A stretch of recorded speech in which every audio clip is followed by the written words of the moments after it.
Salve, salve, ouvintes e ouvintes do podcast do lado esquerdo do muro, do Conexão Israel. Estamos de volta, mais uma semana. E que semana! Eu, Marcos Gorenstein, resfriado, não é corona. E Nelsinho Burd, diz aí, Nelsinho, como andas? Maravilha. Oficialmente sem corona ainda. Sem Tô tocando o corona. barco aqui sem corona. Em Sem quarentena, corona, sem corona. sem corona e de quarentena, né, cara? Então tá Sem todo mundo dúvida. de quarentena. Todo mundo em Só casa, saio sem sair. de noite para levar a Vanilla para passear rapidinho. E quando precisa muito, o mercadinho da esquina tem salvado. Pois é essa a rotina. E vai ser essa rotina pelo próximo período aí, eu acho que pelo menos pelo próximo mês e meio. Vamos que vamos. Bom, vamos começar então o podcast de hoje fazendo uma linha do tempo dos últimos acontecimentos aqui em Israel. A gente vai falar, vai ter dois blocos principais, um sobre a questão política aqui, de formação do governo, e o outro sobre o corona. E a gente preparou uma linha do tempo misturando esses dois blocos, né? Porque o que aconteceu é que, com o passar do tempo, acabou se misturando muito corona e formação de governo aqui em Israel. Então, a gente vai passar os principais eventos desde o dia 21 de fevereiro. Bom, no dia 21 de fevereiro foi detectado o primeiro caso de corona em Israel. Foi o pessoal que estava num navio no Japão, que estava aportado no Japão, e o governo decidiu que todas as pessoas que vinham do Japão, Coreia, China, Singapura, Tailândia, Macau, Hong Kong e Itália deveriam ir imediatamente para o isolamento de 14 dias, né? Os cidadãos desses países só poderiam entrar em Israel se já estivessem longe de casa há mais de 2 semanas, né? Ou seja, saíram lá do país deles há 2 semanas, não, obviamente não estavam em nenhum desses países da lista, poderiam entrar em Israel. Nas semanas seguintes, os casos aumentaram bem devagar. As pessoas que eram infectadas por corona aqui, que estavam infectadas, elas tinham vindo do exterior. Não tinha ainda nenhum caso de contágio interno. Dia 2 de março, né? Dando um pulo aí de 10 dias. Dia 2 de março, terceiras eleições em menos de um ano, cerca de 5.700 israelenses que estavam em quarentena. A gente pode ver em 10 dias, 5.700 israelenses já em quarentena. Eles vão votar em locais especiais, né? Foi organizado para eles locais especiais de votação. O bloco da situação, né, o do Netanyahu, teve 58 cadeiras de 120 e o bloco da oposição, 62 cadeiras. E aí a gente já falou disso 1 milhão de vezes, tem a questão da lista unificada dos partidos árabes, que está na oposição, mas nem todo mundo, ou quase ninguém, ou ninguém quer fazer bloco com eles, quer fazer um governo com eles. Dia 4 de março, Partido Azul e Branco, do Benny Gantz, diz que quer aprovar uma lei que o objetivo da lei era impedir que os deputados que estejam sendo indiciados assumam como primeiro-ministro, que é o caso do Bibi. Né? A lei israelense impede que que os deputados indiciados, né, eles sejam ministros, mas não fala nada sobre o primeiro-ministro. E eles teriam, aparentemente, maioria para aprovar essa lei. No dia 5 de março, a lista de países, né, de cidadãos que não poderiam mais entrar em Israel aumentou. Além dos que eu já falei acima, a gente soma aí a França, a Alemanha, a Áustria, a Suíça, a Espanha, San Marino, Andorra, Iraque, Irã, Líbano e Síria. Falou disso no podcast também. 9 de março, todos os cidadãos israelenses chegando ao país deveriam ir imediatamente para a quarentena. E estrangeiros de qualquer país só poderiam entrar em Israel caso comprovassem que iriam imediatamente para o isolamento de 14 dias. Ou seja, turistas que têm família aqui, fossem passar, vamos supor, um mês, eles poderiam vir e teriam que comprovar que nas primeiras 2 semanas eles ficariam em casa e não sairiam de casa. Turistas que vieram passear não poderiam mais entrar no país. Dia 11 de março, foi proibida a aglomeração de mais de 100 pessoas em um mesmo local e o governo anunciou o fechamento das escolas de ensino básico até as universidades, até o final do Pêssar, né, que é a Páscoa judaica, em meados do mês de abril. Dia 12 de março, Netanyahu entra em contato com Gantz para conversar sobre um governo de emergência para enfrentar a crise do corona. 13 de março, o Azul e Branco, né, o partido do Gantz, informa ao presidente do parlamento, o Yuli Edelstein, que é do Likud, que após a posse do parlamento, eles pretendiam encaminhar uma votação para trocar a presidência, ou seja, o Yuli Edelstein ia sair do cargo dele. Dia 14 de março, em um pronunciamento na televisão, o Netanyahu anunciou que todos iam ter que se adaptar a uma nova rotina, que uma tecnologia militar seria usada para identificar e monitorar, né, doentes, ferindo aí direitos individuais de privacidade de qualquer cidadão, né? Ficou proibida também a aglomeração de mais de 10 pessoas, todas as instituições de ensino formal e informal foram fechadas, fecharam também os shoppings, restaurantes, restaurante de hotel, bar, discoteca, academia, piscina, praia, parque, todos os locais de turismo, ficou tudo fechado. O que só estava teoricamente aberto eram farmácias, supermercados e restaurantes que fazem entrega de comida. E no pronunciamento dele, no dia 14, ele também chamou o Azul e Branco e todos os partidos da oposição, com exceção da lista árabe, ele não falou, mas enfim, os partidos de oposição a participar de um governo de emergência. Dia 15 de março, pouquíssimas horas, né? Isso foi no sábado da semana passada, né? Que o Bibi fez o pronunciamento. Pouquíssimas horas depois do pronunciamento dele, no apagar das luzes, 1h da manhã de sábado para domingo, quando ninguém mais estava vendo nada, veio um pronunciamento do ministro da Justiça, Amir Ohana, que anunciou que o sistema judiciário entraria em estado de emergência. E no dia seguinte, os juízes que julgariam os casos de corrupção que o Netanyahu é acusado, prorrogaram o julgamento dele em mais de 2 meses, e o julgamento estava marcado para começar 3 dias depois, né? No dia 17, na terça-feira. Ou seja, o julgamento do Netanyahu vai acontecer só em maio. O Yuli Edelstein, que foi o presidente do parlamento, isso já no domingo, dia 15, ele disse que não ia permitir uma votação para eleger o seu substituto. O Azul e Branco disse que o Netanyahu não estava sendo sério nas propostas de formação de um governo de emergência. E nesse mesmo dia, o presidente de Israel, Reuven Rivlin, recebeu os líderes dos partidos, né, que indicaram o parlamentar para receber o mandato para tentar formar o governo, né? E como o Benny Gantz recebeu 61 indicações, o Reuven Rivlin falou que após a posse do Knesset, ele daria ao Benny Gantz o direito de montar a coalizão. Só lembrando aí que todos os deputados da oposição votaram, inclusive os da lista árabe, votaram indicaram o Benny Gantz para a formação de um governo. Isso não quer dizer que eles vão estar no governo ou que eles vão votar a favor de um governo que o Benny Gantz, caso consiga montar. Mas eles acharam que o Benny Gantz deveria receber primeiro a possibilidade de montar o governo. Teve só uma deputada que não votou em nenhum dos lados, que foi a Orly Levy Abicacis. A gente já falou dela no último episódio, que ela pulou do barco. Ela era do partido ela fazia um bloco junto com o Partido Avodá e o Partido Meretz, que apoiaram o Benny Gantz, e ela saiu fora e não apoiou ninguém. Dia 16 de março, segunda-feira, o 23º parlamento israelense tomou posse em um clima mórbido, né? O plenário estava vazio. 3 deputados entravam por vez para fazer o juramento, isso por causa do corona, né? Eles mantinham a distância lá um do outro. Novas medidas foram apresentadas pelo Netanyahu na TV novamente. Ele parou o transporte público no período da noite e foi adotado o sistema de urgência para os servidores públicos, né? Que a partir de agora a grande maioria vai começar a trabalhar de casa. O setor privado também é obrigado a implementar o home office, né? Quando é possível. E lembrando também que já várias empresas já tinham feito isso aí nas últimas semanas. Dia 18 de março, quarta-feira, Israel fechou todas as suas fronteiras para estrangeiros, só cidadãos israelenses entram no país, e Yuli Edelstein, que é o presidente do parlamento, fechou o parlamento até segunda-feira. Ele diz que é por causa da crise do corona, mas agora o parlamento israelense, aparentemente até segunda-feira, não está funcionando. Ontem, dia 19, quinta-feira, houve mais um pronunciamento do Bibi Netanyahu na televisão, em que foram apresentadas novas medidas contra o corona. E as medidas são as seguintes: só está permitido agora para sair para comprar comida e remédio, é permitido fazer manifestação, é permitido sair para ir a julgamentos, as pessoas até 5 pessoas podem sair para fazer esporte, dar uma corrida e tudo mais, as pessoas podem sair de casa para ajudar idosos ou pessoas doentes, é obrigatório ficar a 2 metros de distância de outra pessoa, e também é permitido sair com a família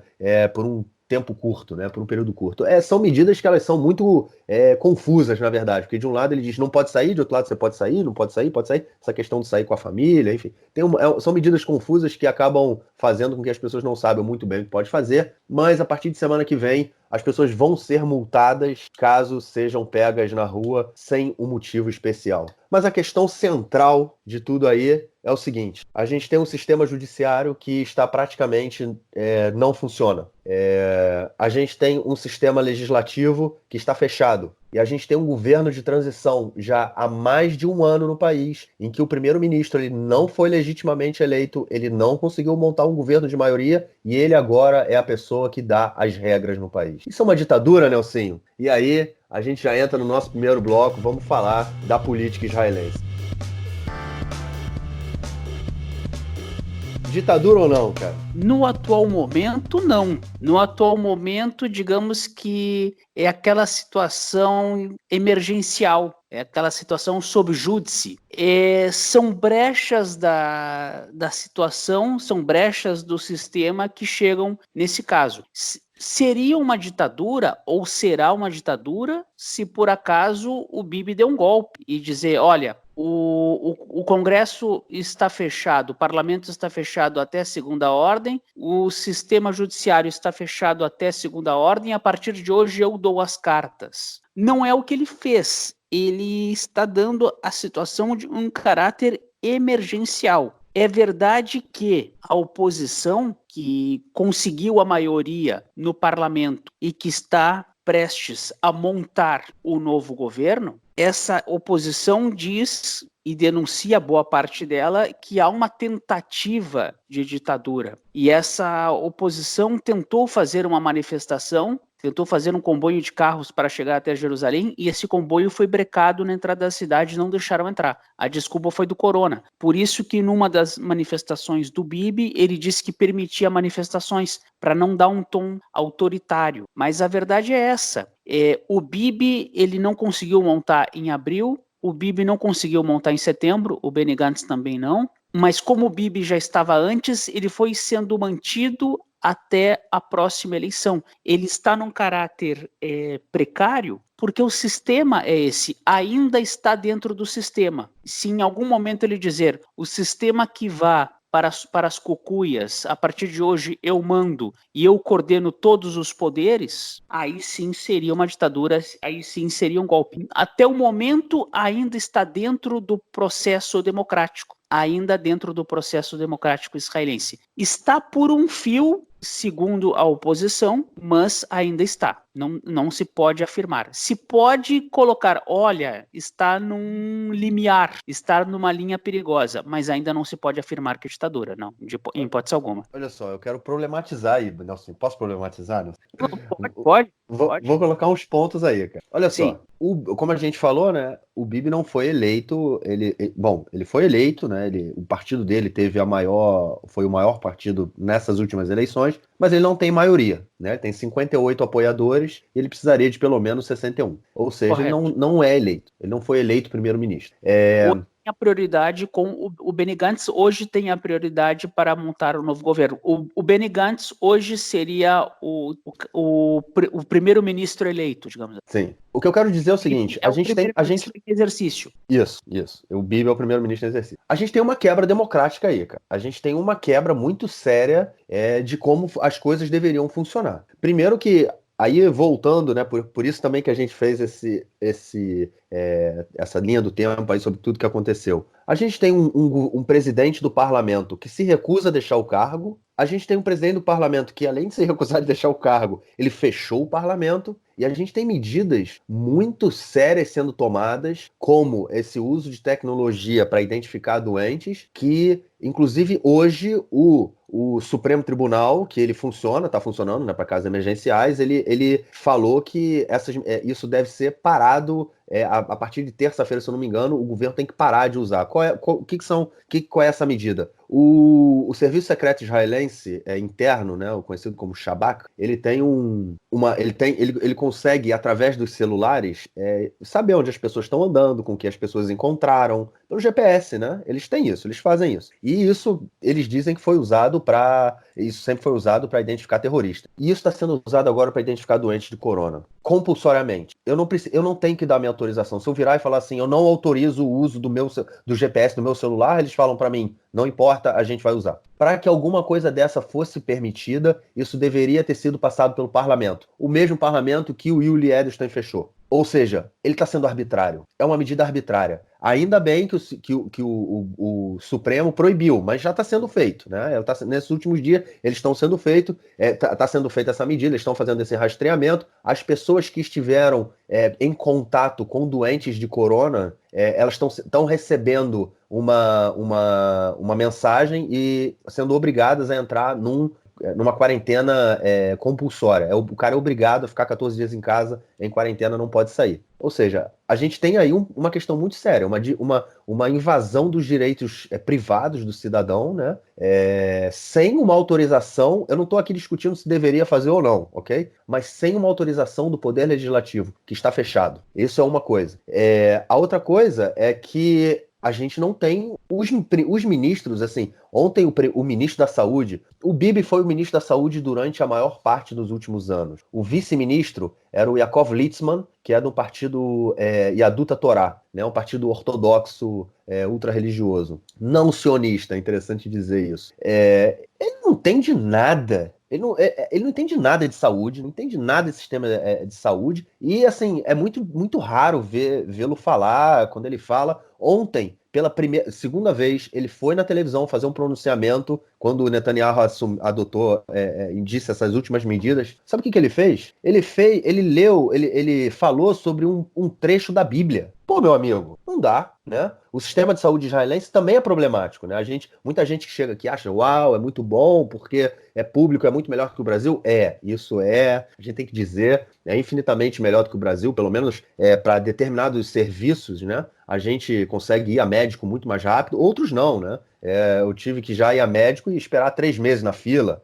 Isso acontece regularmente e o sistema privado vem crescendo a cada dia, né? A minha esposa, ela trabalha no sistema de saúde, ela é terapeuta ocupacional, e ontem mesmo a gente estava conversando sobre coisas que acontecem no sistema de saúde que são extremamente preocupantes. Mas enfim, a gente tem essa quebra democrática que mantém outro ponto que eu esqueci, que foi o fato do ministro da Justiça ter colocado o sistema judiciário em estado de emergência, que prorrogou o julgamento do Bibi. Pô, o Bibi não poderia ser julgado, começar o julgamento dele? Senta ali, algumas pessoas numa sala, os juízes a 2 metros de distância de cada um, né? Não poderia?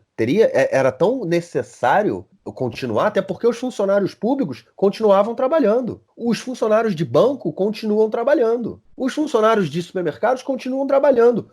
Será que o sistema judiciário teria que realmente parar? Ou seja, na minha opinião, o Netanyahu, sim, ele se utilizou de toda a crise do corona para, ponto 1, prorrogar o julgamento dele, ponto 2, gerar uma crise democrática no país. E aí, assim, é uma ditadura? Não, não é. A gente não viu uma ditadura. O Yuval, o historiador israelense Yuval Noah Harari, ele fez ontem um post falando, né, que é uma ditadura em tudo isso, colocando esses elementos e falando que isso é uma ditadura. Eu não acho que seja uma ditadura. Eu espero realmente que o parlamento seja reaberto na segunda-feira, porque também tem aí os casos, a questão e aí já entrando também na outra questão política, né, do governo de coalizão que eles estão montando. Inclusive, o fechamento do parlamento foi para que as negociações do governo de coalizão não fossem por água abaixo. E aí eu vou dar as informações que eu vi na televisão há 10 minutos atrás sobre o governo de coalizão. Aparentemente, o governo de coalizão vai sair, um governo de emergência foi dito hoje, né? Não está fechado ainda, mas foi dito hoje que todos os partidos entrarão no governo, menos a lista unificada dos partidos árabes.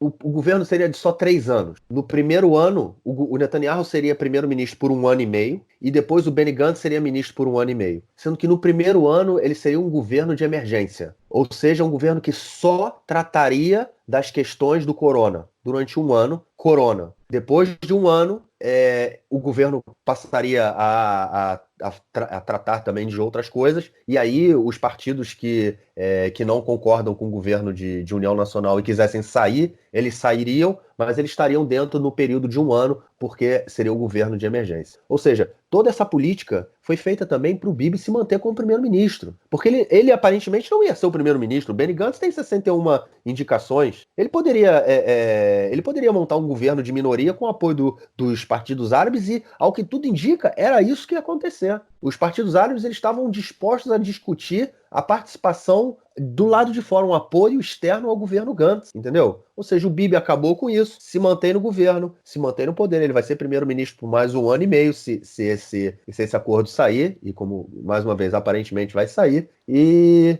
deu tudo certo para ele. Ele fez essa quebra democrática. Eu acredito, assim, é uma opinião, que segunda-feira o parlamento vai ser reaberto, ele não vai manter o parlamento fechado, mas a gente tem aí um período de crise democrática e um período em que a gente mostra o que os governantes são capazes de fazer para se manter no governo. Ele está sendo processado em 3 casos de corrupção, ele não venceu as últimas eleições, ele não tem maioria e ele faz de tudo, mesmo que seja colocar em risco a democracia israelense, para se manter no poder. E isso, para mim, é extremamente problemático. É extremamente problemático, é algo que está ocorrendo, que está sendo feito. Eu vi o post do Yuval Harari, mas ainda assim está dentro da brecha, ainda assim não podemos chamar de ditadura, mas sim, é algo muito tênue e realmente se aproveitou, as medidas do corona foram corretas, mas se aproveitou realmente as medidas do corona na questão do julgamento,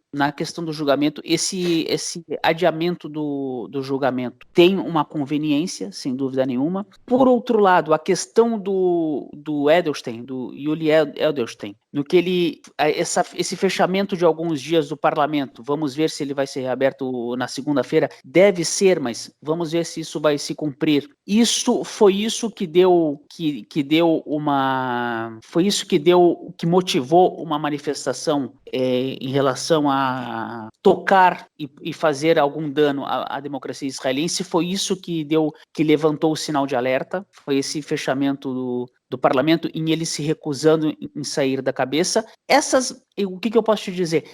Dizer para nossos amigos, essas movimentações que ocorrem para montagem de governo, ou uma coalizão, ou 61 cadeiras que o Benny Gantz conquistou, e isso já é oficial, porque foram indicações que foram passadas no nome dele, em nome dos líderes dos partidos. Tudo isso aí faz parte do sistema democrático israelense. Dentro do sistema democrático israelense, o Benny Gantz hoje tem a prioridade para montar o governo. Não necessariamente ele vai conseguir, mas ele tem a prioridade. Nessas movimentações pode rolar um governo de união nacional, pode rolar um governo de emergência. A intenção do Bibi, quando ele chama para um governo de emergência, sim, é se manter no governo. Sim, é se manter com o cargo de primeiro-ministro para também usar da imunidade parlamentar. Porque nós temos 2 situações. Uma situação é a lei israelense que não obriga o primeiro-ministro que está respondendo a um processo que foi indiciado a deixar o governo. Não tem nenhuma lei que o obriga. Por outro lado, e tem a lei que querem votar, e se votassem hoje, essa lei seria aprovada, que um cara que está respondendo o processo que foi indiciado não pode ser primeiro-ministro. Por outro lado, tem a questão moral. Na questão moral, a gente pega 2 exemplos anteriores. Ehud Olmert, quando era primeiro-ministro e respondia um processo de corrupção do tempo que ele foi prefeito de Jerusalém, deixou o cargo de primeiro-ministro para responder como cidadão comum e não usar da imunidade parlamentar. Moshe Katsav, o segundo exemplo, quando era presidente do país e respondia a um processo de escândalo sexual do tempo que ele era ainda ministro do turismo, renunciou ao cargo para responder como cidadão comum sem usar da imunidade. O Bibi nunca cogitou renunciar. E o Bibi foi um que fez pressão sobre o Olmert para ele renunciar, dizendo que era um absurdo, coisa e tal. Então tem isso aí. O que soou muito e bateu o sinal de alerta foi a questão do parlamento. O Yuli Edelstein, no que ele disse, não quero sair, vamos fechar o parlamento durante alguns dias, isso aí bateu o sinal de alerta. No caso do Bibi, sim, ele está fazendo aquele jogo dele, ele está fazendo aquele jogo de xadrez dele, ele está fazendo o que os apoiadores do Bibi chamam de o mágico, né? A Kossem, ele é o mágico, ele consegue se virar e resolver situações que teoricamente são prejudiciais para ele, mas ele está fazendo de tudo para permanecer no governo, e esse quadro que tu dizes, de formar um governo emergencial ou de união nacional, com 105 cadeiras de 120 do parlamento, tirando os 15 da lista árabe, seria um governo com 105, o Bibi se mantendo no cargo, isso é a postura do Bibi. Eu diria, com todo respeito, que ainda está no campo da especulação, que isso acho que foi vendido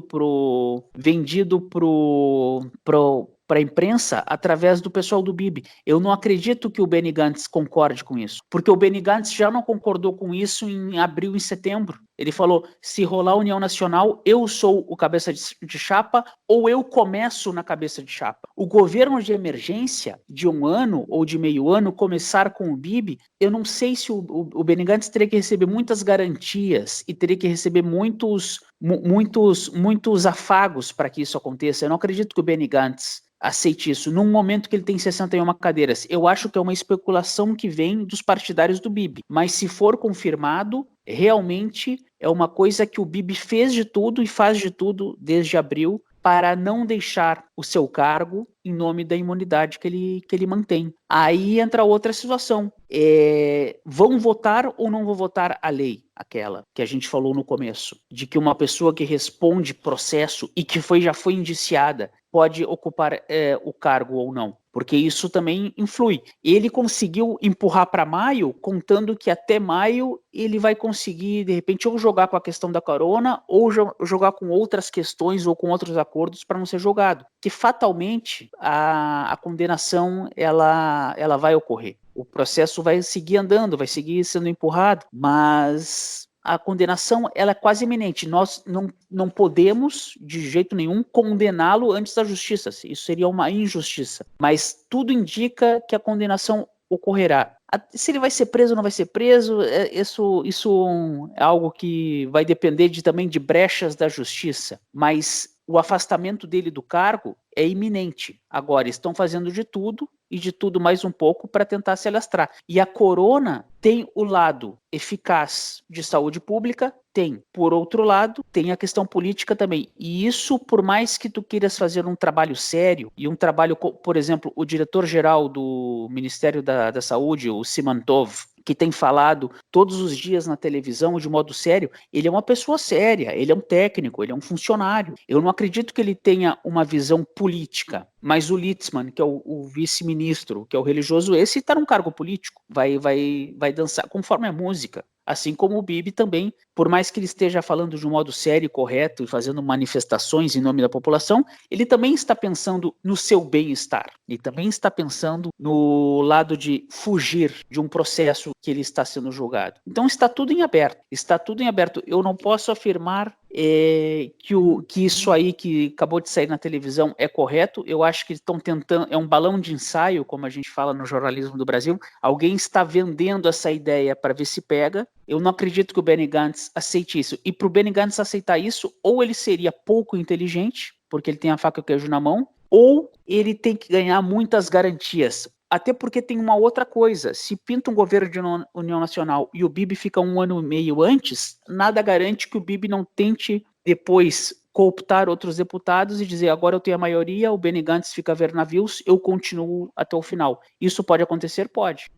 Eu acho o seguinte, bom, essa proposta que eu falei, eu ouvi agora na televisão de um comentarista político e ele falou que é isso que está na mesa e está caminhando bem, né? Uma coisa interessante é o seguinte, tem o Yair Lapid e o Bogey Alon que falavam que eles não fariam governo com Bibi de jeito nenhum. Então pode ser que o Benny Gantz também esteja apostando aí alto e ele seja obrigado a desfazer o partido dele, né? Que é um partido, é um bloco, né? É um bloco com 4 partidos diferentes. Então ele entraria no governo com 17 ou 18 deputados, agora não estou certo, que são os deputados do partido dele. Ele seria contra 58 do bloco do Netanyahu. Ele perderia uma força aí muito grande. Isso é uma possibilidade, algo que pode acontecer. Se ele está fazendo mal ou não, eu não sei. Eu acho o seguinte, ele foi pego nessa crise do corona, o Bibi foi muito malandro de chamá-lo para um governo de coalizão, porque se ele não faz um governo de coalizão, ele sai mal na fita também, por outro lado, né? Ele teria que desmascarar muito o Bibi, e a gente está vendo uma crise, né? Uma crise que ninguém sabe onde vai dar, né? A gente vai comentar mais um pouco dela no próximo bloco. Mas, enfim, é ver o que vai acontecer. Essa semana é decisiva, até porque Israel precisa de um governo, o país precisa de um governo, a gente está num desgoverno, com o parlamento fechado, com o sistema judiciário funcionando a meia bomba. Agora, uma coisa que não vi na televisão e é interessante pensar é justamente essa questão da imunidade dele. Porque ele pode pedir imunidade para o novo parlamento, né? Ele pode pedir que seja votada a imunidade. Será que isso faz parte do acordo deles? Ou seja, se for votada a imunidade, pelo menos pelos próximos 3 anos... Não, mas o julgamento dele já está marcado, então acho que eu não sei. Ah, bom, agora eu não sei, agora eu fiquei na dúvida, porque como o julgamento dele já está marcado, eu não sei se ele ainda poderia pedir imunidade. Bom, agora eu fiquei na dúvida, apaguem ouvintes o que eu falei até o momento Não, sobre não, a olha, imunidade. olha, Eu não sei se ele, porque o é, julgamento já está marcado, era inclusive para ter começado já. Então eu não sei se ele pois, teria mas, a mas possibilidade de puxaram para pedir novamente para o parlamento a imunidade. Mas se puxaram para maio, olha, aí se tá tudo meio que de um modo emergencial, o julgamento foi puxado para maio, teoricamente tem tempo hábil.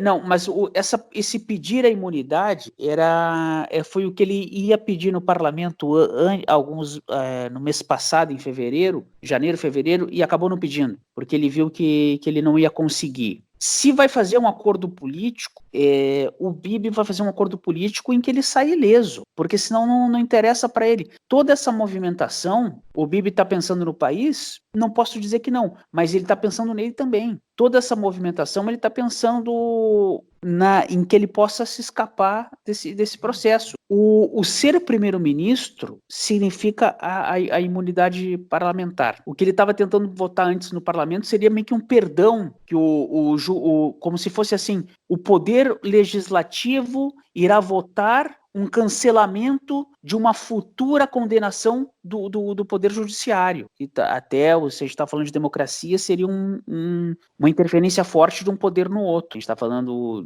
de democracia como independência dos três poderes, né? Falando em Montesquieu, aí seria uma interferência forte de um poder no outro. Agora, a imunidade de estar não é que o Bibi tem o desejo de ficar eternamente, mas ele quer ficar pelo menos no tempo em que ele estiver respondendo esse processo e estiver sendo indiciado. Aí convém.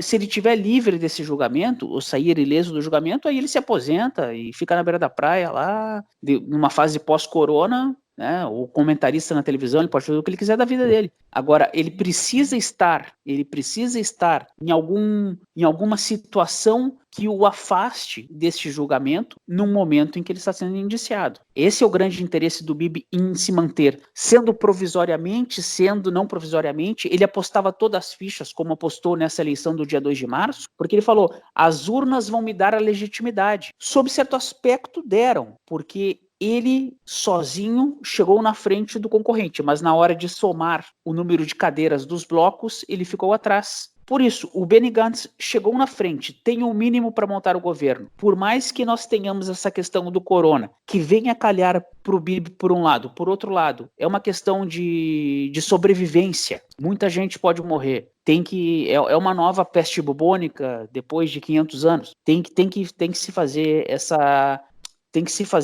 política de sobrevivência. Sim, por outro lado, as instituições têm que ser mantidas. Quer dizer, fechar o poder judiciário, uma coisa é eu não permitir que o público possa entrar no prédio do Tribunal de Justiça, a outra é impedir, cancelar totalmente os julgamentos. Logo, o julgamento do Bibi foi transferido para maio, quer dizer, isso tem os dois lados da moeda. E quem está levantando essa bola, quem está acendendo as luzes de alerta são políticos que conhecem muito bem o jogo, né? Pois é isso. Vamos ver aí o que a próxima semana vai apresentar pra gente e, obviamente, a gente toca nesse assunto na semana que vem. Vamos então para o nosso segundo bloco, onde a gente vai estar falando aí do corona aqui em Israel.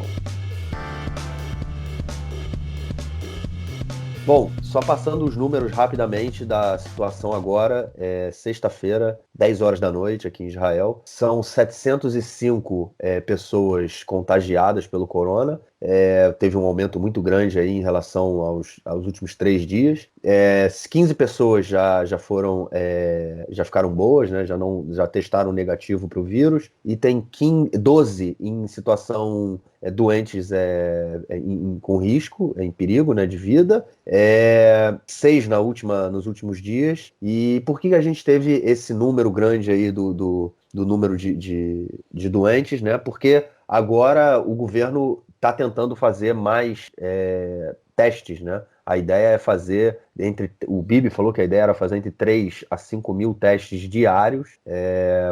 No último dia, de ontem para hoje, foram feitos 1.678 testes e 14,5% desses testes deram positivo. Ou seja, a gente pode dizer aí umas 160, mais ou menos umas 250 pessoas foram detectados de ontem para hoje, né? Por isso que a gente vê um aumento muito grande. Então, quanto mais testes se fizer, mais doentes possivelmente a gente vai ter um número maior aí de pessoas, porém é também mais fácil de você controlar, né? Porque no momento que a pessoa sabe que ela está doente, ou ela vai para o hospital, ou ela vai também para os hotéis, né? Aqui o que o governo fez? O governo fez acordo com alguns hotéis, em Jerusalém, em Tel Aviv, que os hotéis estão recebendo os doentes que são... Na verdade, ontem eu ouvi uma discussão na televisão que é interessante.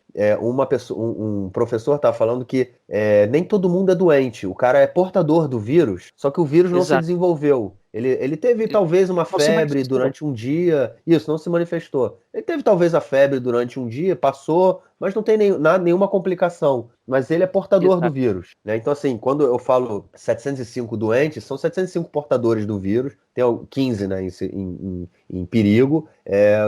Ou seja, a grande maioria são portadores que não têm sintomas maiores, mas eles obviamente têm que ficar em isolamento e estão sendo mandados para hotéis. O que é muito complicado, o que é muito delicado, o cara é o portador e o vírus não se manifestou, para ele tá tudo bem, tudo ótimo, mas de repente é um cara um pouco mais desligado, ele acha, não, eu não tenho nada, não sinto nada, aí o cara começa a circular por aqui, por lá, por todos os lugares, e aí ele é portador do vírus, ele espalha o vírus por tudo que é lugar. Pois é, essa é uma questão. São os casos, em termos de saúde pública, são os casos mais perigosos. Pois é.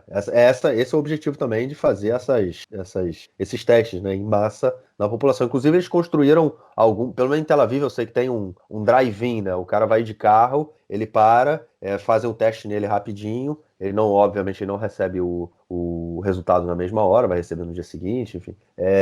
Mas aumenta a capacidade de testar as pessoas. Agora, o que foi interessante é que não tem kit, né? Tem algumas questões aí que são interessantes a gente falar também, que a primeira é o kit de teste, que está em falta, obviamente, o mundo inteiro está querendo kit de teste. Saiu a notícia ontem que o Mossad, né, que é o serviço secreto israelense para fora de Israel, né, ele conseguiu trazer para Israel milhares de testes, milhares de kits, só que o kit falta o palitinho, aquele palitinho que bota na boca da galera para recolher a saliva, tá faltando palitinho, cara. Então o Mossad trouxe aí milhares de testes que não tem utilidade nenhuma. Na verdade, está se tentando buscar uma utilidade e hoje eu já vi Pegar uns voluntários para tomar bastante picolé e aí Pode ser. guardar lá bonito e Mas entrega pro pessoal. eu vi uma entrevista hoje, eu li, que com um representante da Associação de Produtores de Frango, que eles têm milhares de palitinhos guardados, porque eles deixam estocado no caso de haver uma gripe aviária. Então eles têm Sim. milhares de palitinhos e ninguém procurou a Associação de Frango, de Produtores de Frango, para falar dos palitinhos. Então é possível que haja um acordo? Em dezembro de 2005 teve a gripe aviária na Europa, chegou até aqui em Israel alguns focos e aí o Ministério da Saúde mandou sacrificar. Eu até acompanhei isso num kibbutz do sul, em que o pessoal pegaram lá uns trabalhadores e o pessoal meio com a mão mesmo enforcava os frangos e botava para incinerar. Porra, Ricardo.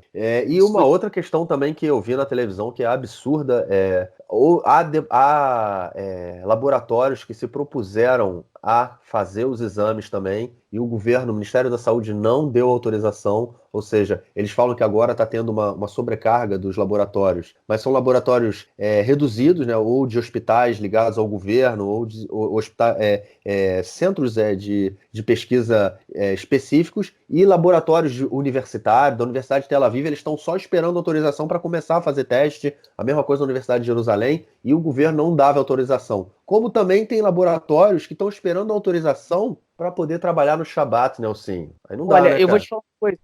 A única vez eu vi uma situação, na época, isso foi na nevasca que deu em dezembro, no fim de semana do 13, 14 e 15 de dezembro de 2013. Deu uma nevasca. A neve começou em Jerusalém na quarta-feira, seguiu quinta, sexta e foi nevasca traz nevasca, e aí no sábado o ministro dos transportes era o Bennett, e o Bennett, que é religioso, ele deu autorização para o trem poder chegar a Jerusalém no sábado, no caso a estação de trem que chega ali ao estádio de futebol, ao Shopping Malha, a Jerusalém Malha, porque não tinha como chegar a Jerusalém pela estrada número 1, não tinha como chegar a Jerusalém pela estrada de Beit Shemesh, não tinha como chegar a Jerusalém pela 443, era o único modo de se chegar a Jerusalém, ele autorizou o trem no sábado. O caso do corona, se estão fazendo todo esse mexe no país, de fechar instituições, das pessoas ficarem em casa, que possam dar autorização para as pessoas trabalhar no Shabat. E se querem uma desculpa religiosa, é uma questão de pikuach nefesh. É uma questão de pikuach nefesh. É uma questão de vida ou morte que precisa trabalhar no Shabat. E vai trabalhar no Shabat e pronto. Né? O Litzman, que é ultra-ortodoxo, vice-ministro da Saúde, ele que está embargando o negócio, vamos desembargar. É uma questão de pikuach nefesh. É uma questão de vida ou morte. É importante, tem que trabalhar no Shabat. É soda. É só da limonada. Pois é, não tem. Eu acho, bom, sobre a questão de trabalhar no Shabat, eu acho que não é nem só isso, tá? As pessoas deveriam ser permitidas a trabalhar no Shabat. Quem quiser trabalhar, que trabalhe. Quem não quiser trabalhar, que não trabalhe. Mas num caso desses, principalmente, né? Onde pelo amor de Deus, né, cara? O que a gente pode fazer? Tipo, salvar vidas, evitar que as pessoas sejam mais afetadas pelo vírus. E aí eu já queria entrar no outro tema também, sobre tudo isso, né? É a crise que a gente vai enfrentar depois, né?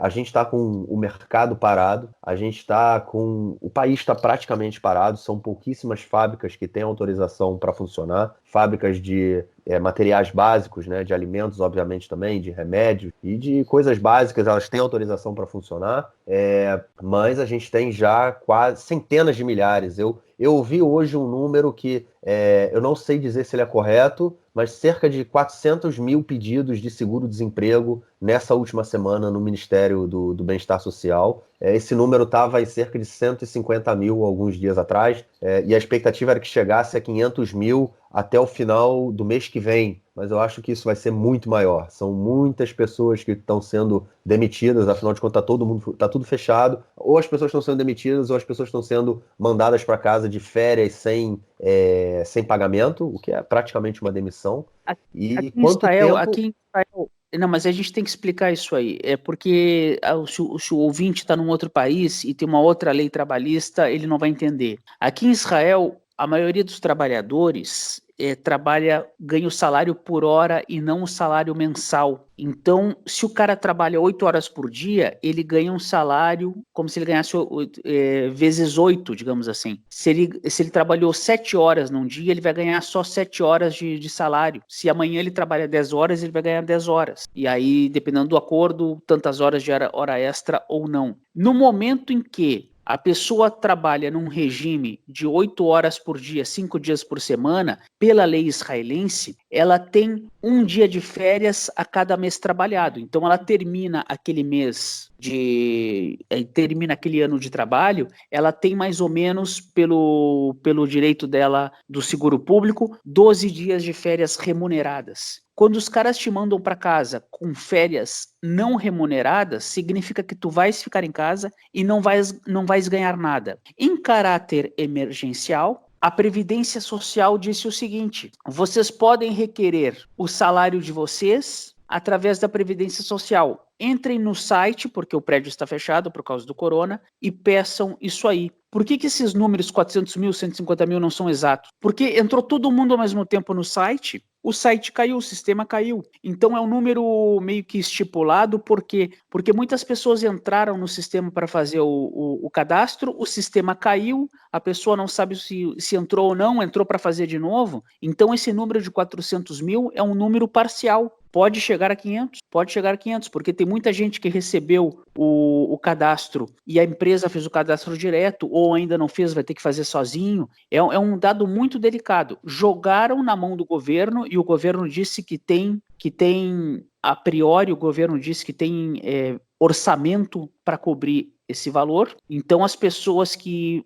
iriam ficar em casa um mês sem ganhar nada, vão ganhar no mínimo 70% do salário. Bom, a gente vai ter que ver aí, aguardar, porque sem dúvida nenhuma o impacto, né, da crise do corona na economia, não só de Israel, né? Eu acho que no mundo, da economia no mundo inteiro, vai ser muito grande. E a É gente um vai ter que efeito ver em como dominó. os países vão lidar com isso, né? É um efeito em dominó. É Sim, aquela coisa assim, eu não tenho dinheiro para comprar na vendinha da esquina, aí o cara da vendinha da esquina não tem dinheiro para comprar do fornecedor, aí o fornecedor que tem a sua empresa vai demitir o funcionário, que sou eu ou é o meu vizinho. A cadeia social trabalhista é essa. E aí eu estava até puxar o gancho num outro detalhe que é o seguinte, um setor também que demitiu, a gente comentou isso semana passada, a empresa israelense Elal demitiu 1.000 funcionários, a gente comentou isso semana passada aqui no lado esquerdo do muro, e nessa semana a Elal teve a iniciativa de mandar um avião para buscar israelenses, centenas de israelenses que estavam em Lima, no Peru, aguardando para poder escapar, porque senão não iam conseguir sair de lá. O governo peruano colocou um limite de poucos dias para fechar as fronteiras do país, as fronteiras aéreas do país, até segunda ou terça-feira. Então, eles mandaram aviões israelenses, um avião israelense foi para lá para buscar os turistas israelenses que estavam lá, centenas deles. Realmente foi um gesto interessante. Mas eu fico imaginando, eu trabalhei 2 anos no aeroporto Ben Gurion como comissário terrestre, eu converso ainda com os meus amigos que trabalham lá, quem trabalha com os voos internacionais já tem 2 semanas que estão trabalhando metade da carga ou até menos. E o pessoal já tá nesse caráter assim complicado. E meio que também nesse negócio. Eles não ganharam férias não remuneradas, mas eles estão num regime muito precário, muito precário. E aí aquele negócio, eu não sei se as empresas que trabalham com eles vão pagar para eles ou vão cortá-los do negócio. Eu não sei se eles fossem demitidos, dependendo do funcionário que for demitido, ele tem uma puta de uma indenização para receber, se é funcionário há 5, 10 anos. Mas se é um cara que é funcionário há poucos meses, a indenização dele é ridícula, praticamente não existe. Ele tem uma indenização séria para receber se ele trabalha há pelo menos 1 ano. Se ele trabalha 1 ano, ele ganha. Agora, em caráter emergencial, é importante que a gente registre, eles reduziram esse prazo. O cara que trabalha há 6 meses e foi demitido, ele ganha como se ele tivesse trabalhado há 1 ano. Então eles também puxaram essa brecha. Antes ganhava a indenização inteira quem trabalhava pelo menos 1 ano. Agora eles puxaram para 6 meses em caráter emergencial. É um detalhe também que tem que ser registrado, porque está tendo uma sensibilidade em cima disso. Agora, como é que vai funcionar isso aí? Se o governo vai ter orçamento para pagar mesmo? Porque uma coisa é dizer, vamos pagar, outra coisa é ver o dinheiro na conta. Vamos ver se existe esse orçamento para cobrir esse dinheiro todo. sim, pois é. São coisas aí que o próximo governo, né? Se vai ser de União Nacional ou não, vai ter que lidar. Vai ser. Nelsinho, sim, Sim, fale. sim. Não, é um efeito. Eu li muito sobre a peste bubônica, li também sobre a gripe espanhola há 100 anos atrás, 102 anos atrás. Eu li muito sobre isso, do jeito que afetou na economia, do jeito que afetou até em competições esportivas. Nós temos Olimpíada, que ainda não foi cancelada, em Tóquio no meio do ano. Todas essas questões realmente envolvem uma série de. Eu fico pensando, o Israel depende muito do turismo. A temporada israelense de turismo vai do mês que vem, quando é a festa de Pessah, a festa da Páscoa judaica, até a festa de Sukkot, 2 semanas depois do Ano Novo Judaico, já no começo de outubro. Quando isso ocorre, nesse período, é que boa parte da população faz o seu pé de meia, né? Aquela história da cigarra e da formiga, faz o pé de meia no verão para estar tranquilo no inverno. Se não fizer o pé de meia no verão, vamos sofrer também no inverno. Pois é. Vamos ver o que vai ser daí pra frente. Espero que dias melhores estejam no horizonte. Nelsinho, tem algo do esporte para dar pra gente ou a gente, enfim, tá tudo paralisado e nada anda? Está paralisado, está Tá paralisado, paralisado. É isso. infelizmente ou felizmente está paralisado, mas essa questão da Olimpíada, porque a Olimpíada está confirmada, só que os atletas que são de esportes coletivos, eles não podem treinar, e os atletas individuais, daqui a pouco também vão estar impossibilitados de treinar. e já estão às vésperas de uma Olimpíada. Então nós temos realmente atletas em condições de buscar medalhas, como buscar em outras oportunidades, mas não é só aqui em Israel, no mundo inteiro. O pessoal vai chegar numa Olimpíada, talvez acima do peso, talvez fora de forma. Vamos ver. Se houver Olimpíada, né? Se houver, mas o COI, que é o Comitê Olímpico Internacional, está segurando a onda. Vamos ver. E isso que é no Japão, que é perto ali da Boca Braba. Ali. Da Boca Braba, é verdade. Beleza, então a gente fica por aqui, Nelson. Ou você tem algo mais a acrescentar? Não, maravilha. Até semana que vem, mandar um abraço pro João aí, que está de quarentena. Tá voltando. Tá voltando, não, ele vai chegar aí, Vai ficar como todos nós de quarentena. Não, no que ele chega, 2 semanas de quarentena, isso não tem como fugir, ele com a família. Todos nós, né, cara? Tem Todos nós. E mandar um abraço também pro nosso Gabriel Paciorni, que o Gabi Pac também, que deve estar tomando agora uma Ginger Ale, uma gengibirra, aquele refrigerante de gengibre, que ele gosta muito. Ele deve estar tomando de gelo. É muito bom. Experimenta, tu deve achar no super aí em Modin aquela Schweppes de gengibre. É muito bom, muito bom. Com uma pedrinha de gelo, realmente é muito bom. Eu não bebo, cara, eu tenho essa falha aí, talvez, né? Mas não é alcoólico, não é alcoólico, é refrigerante. Ah, ok. É refrigerante, o nome é Ginger Ale, parece nome de cerveja, mas não é alcoólico não. Não é alcoólico não, pode ir que tranquilo que tá tranquilo. Pode ir que vai, né? Tá bonito. Beleza. Vai então, que é um dodge.